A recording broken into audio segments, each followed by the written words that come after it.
এখন আমাদের দেয়ালে পিঠ ঠেকে গেছে। নাও এখন we have our back to the wall. Have once back to the wall এই কথাটার অর্থ হচ্ছে দেয়ালে পিঠ ঠেকে যাওয়া। ওয়ান্সের জায়গায় একটা পার্সনকে বসাতে হবে। So now we have our back to the wall. এখন আমাদের দেয়ালে পিঠ ঠেকে গেছে। প্রতিবাদ করতেই হবে। We must protest.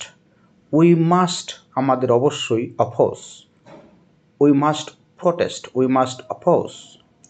অতি সহজে সে টুপ গিলবে না। He will not take to the bait so easily. Take to the bait টুপ গেলা। He will not take to the bait সে টুপ গিলবে না সো ইজিলি এত সহজে। He will not take to the bait so easily. অন্য কৌশল অবলম্বন করতে হবে। আদার ট্রিক্স অন্য কৌশল অন্য পন্থা। হ্যাভ টু বি ইউজড ব্যবহার করতে হবে অবলম্বন করতে হবে। সো অন্য কৌশল অবলম্বন করতে হবে। Other tricks must have to be used. রাজনীতি কি মেধার লড়াই নাকি পেশি শক্তির লড়াই? ইজ পলিটিক্স রাজনীতি কি a battle of wits? Battle of wits কথার অর্থ হচ্ছে মেধার লড়াই। Or a battle of muscle battle of muscle কথার অর্থ হচ্ছে পেশি শক্তির লড়াই। So is politics a battle of wits or a battle of muscles? আমরা এত ভালো খেলছিলাম যে তাদেরকে কোণঠাসা করে রেখেছিলাম। উই প্লেড আমরা খেলেছিলাম সো ওয়েল এত ভালো দ্যাট যে উই আমরা কেপ্ট দেম টু অ্যাট বে। কিপ সামথিং অ্যাট বে এই কথাটার অর্থ হচ্ছে কোণঠাসা করে রাখা। সামথিংয়ের জায়গায় একটা পার্সনকে বসবে, এখানে আমরা কেপ্ট দেমকে একটা পার্সন হিসেবে বসিয়েছি। We played so well that we kept them at bay. তুমি এমনকি ওর সাথেও মিশবে না। You must not go about তুমি অবশ্যই যাবে না। ইভেন এমনকি উইথ হিম তার সাথে।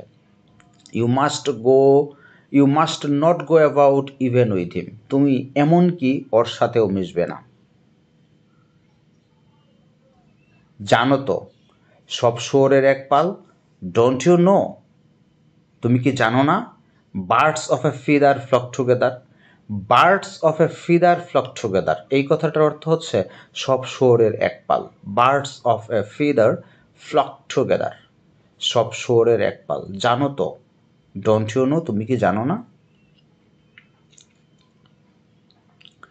সে বাইরে গেছে অফিসের কাজে।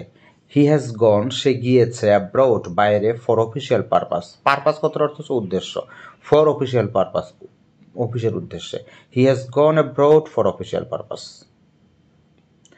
নববিবাহিত স্ত্রীকেও নিয়ে গেছে হানিমুন করতে। হি হ্যাজ টেকেন সে নিয়ে গিয়েছে হিজ নিউলি তার নতুন মেরিড ওয়াইফ বিবাহিত বধূকে উইথ হিম তার সাথে ফর হানিমুনের জন্য। নববিবাহিত স্ত্রীকেও সে হানিমুন করতে নিয়ে গেছে। He has taken his newly married wife with him for honeymoon.